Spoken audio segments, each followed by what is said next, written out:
Hey tribe, it's Tonya, your girl with the blue hair. I'm here in my crazy room wanting to talk to you about my journey. I am a uterine cancer survivor, and I created Power Pantaloons to help spread awareness so that we can talk as survivors about our journeys and how we navigate them, right?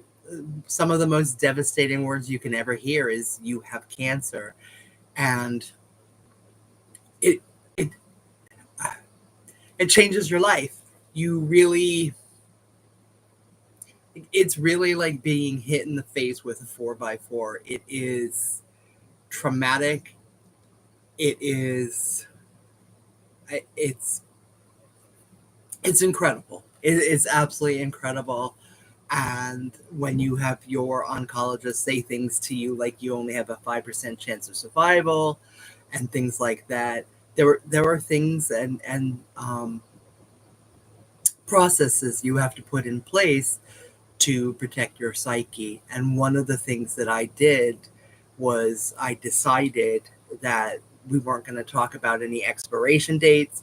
We weren't going to we weren't going to speak any of those kinds of things over my life, right? Because I believe in positivity, not toxic positivity, but being positive, staying in the moment. And one of the things this diagnosis did help me with is learning to live in the moment instead of the past or the future.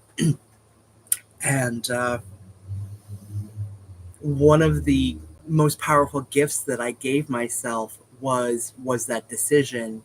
And I decided that every day I was going to wake up and I was going to visualize myself putting on Wonder Woman's underwear, because for me,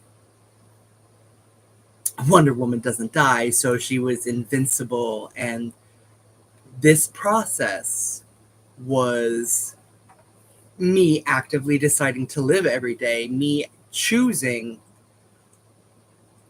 what I was, me choosing to live, me fully committing every day.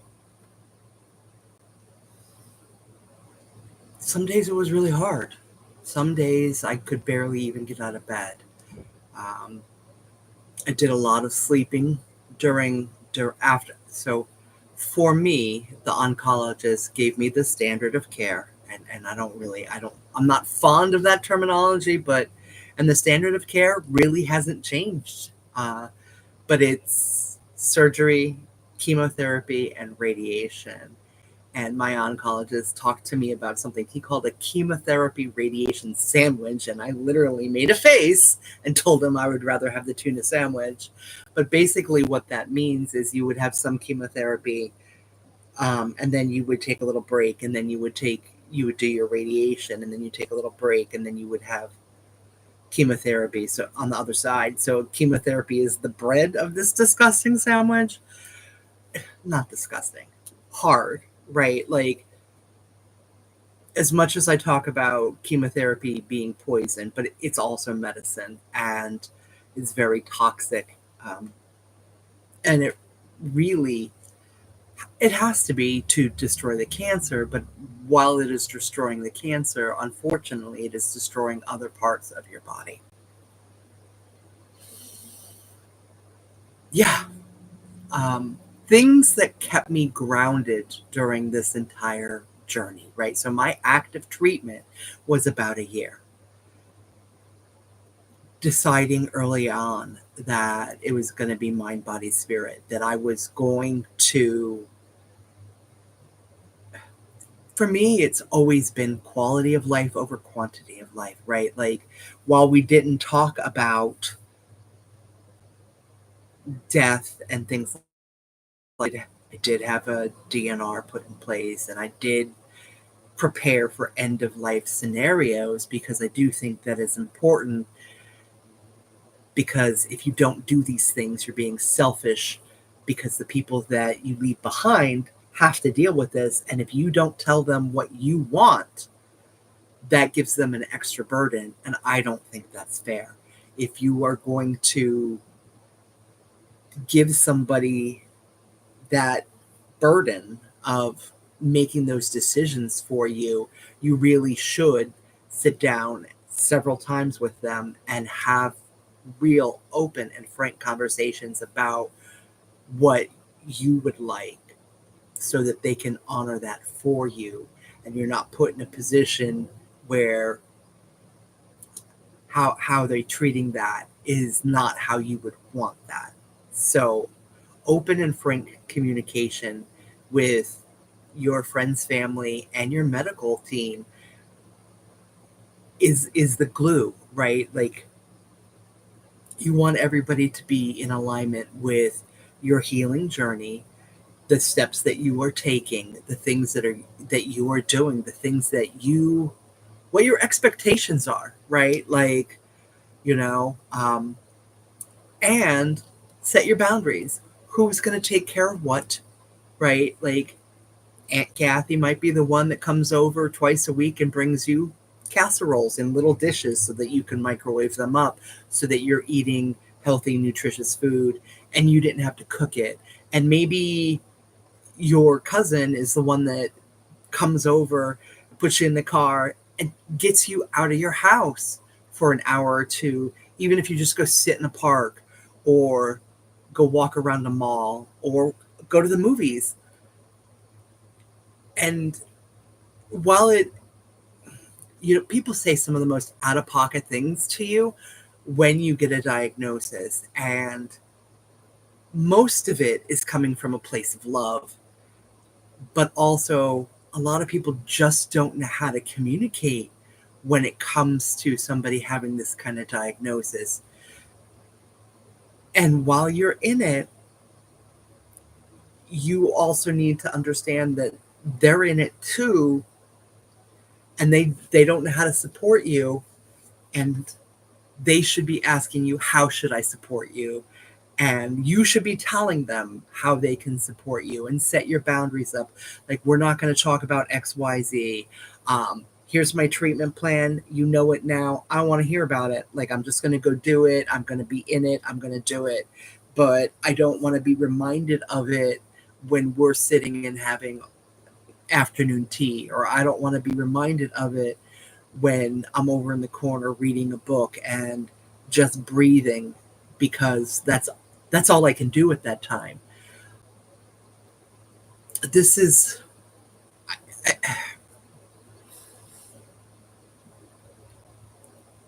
setting things up for yourself. Meditation, affirmations, building your little protocols, right? Like, for me, I added Reiki, essential oils, flower essences, singing bowls, crystal healing, things like that.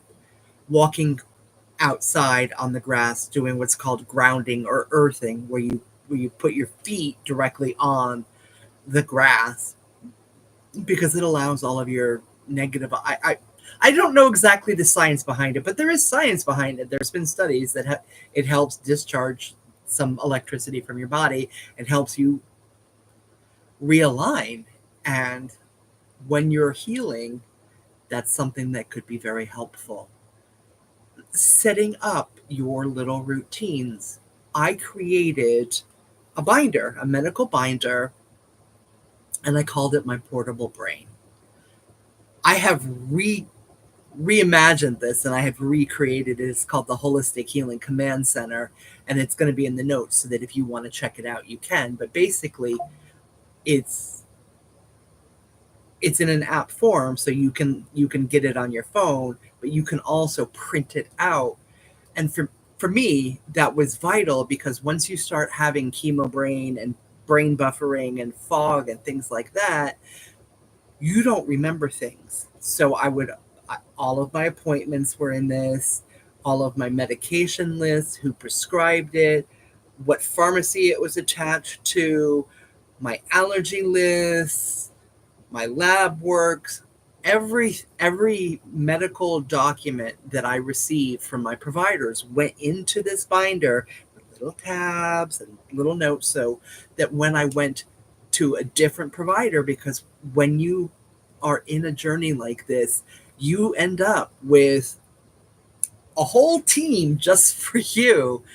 And then there's there's the oncologist, and there's the radiation oncologist, and then there's the surgeon, and then there's the original gynecologist, and then there's the lab work that you have to go do so that they can make sure that the medication is working, the chemotherapy is working. And for me, the chemotherapy that they gave me was so toxic, they had to give me something called rescue drugs before, during, and after. So I didn't have the normal chemotherapy where you go into the room and there may or may not be other individuals in there and you just sit in a chair and you have your chemo drip. I actually had to be admitted inpatient for 4 days a month for each of my treatments, because it was 3 days of chemotherapy, 8 hours long, but they had 4 hours before I started, I had to take this rescue drug. And then 4 hours after I finished, I had to take another dose of this rescue drug. And then during, they weaved it in.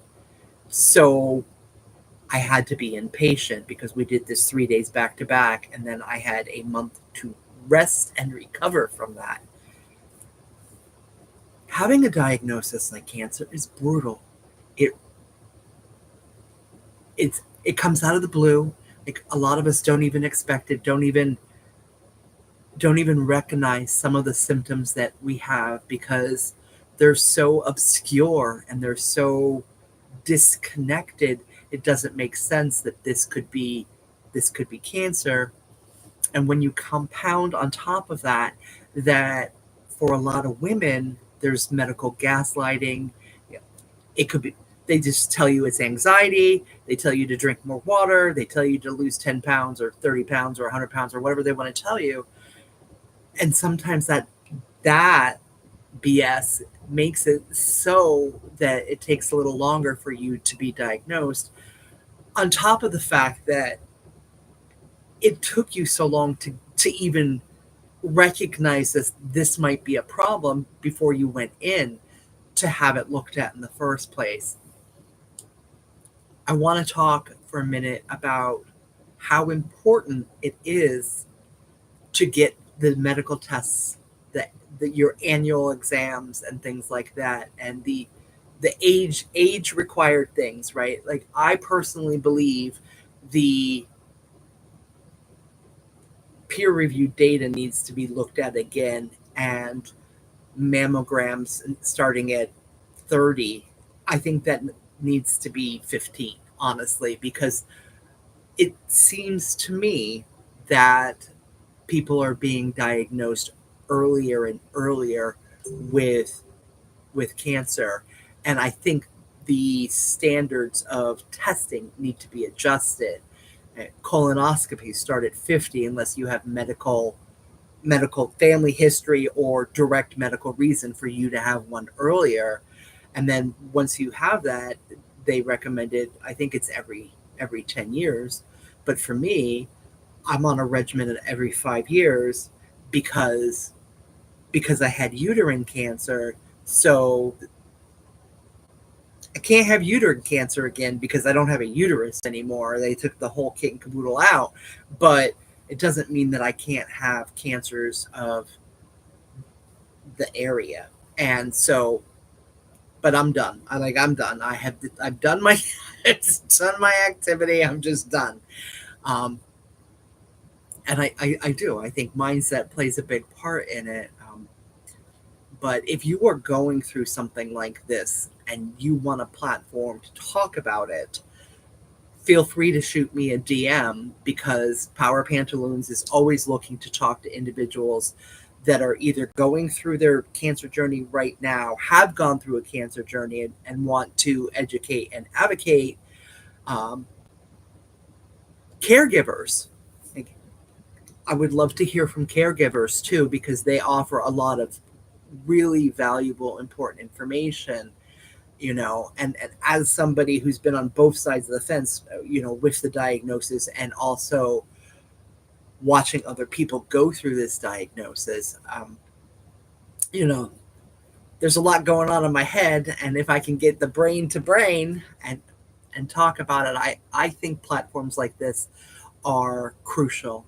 And then, of course, I absolutely want to talk to individuals that are practitioners of alternative wellness modalities, things like Reiki practitioners or Reiki masters, sound healers, aromatherapists, things of that nature. So please go ahead and hit me up. And I would like to let you know that I plan on doing this every Tuesday at around 10 a.m. so that we can continue these conversations, these very important conversations. And please like, share, and subscribe. And I will see you next time.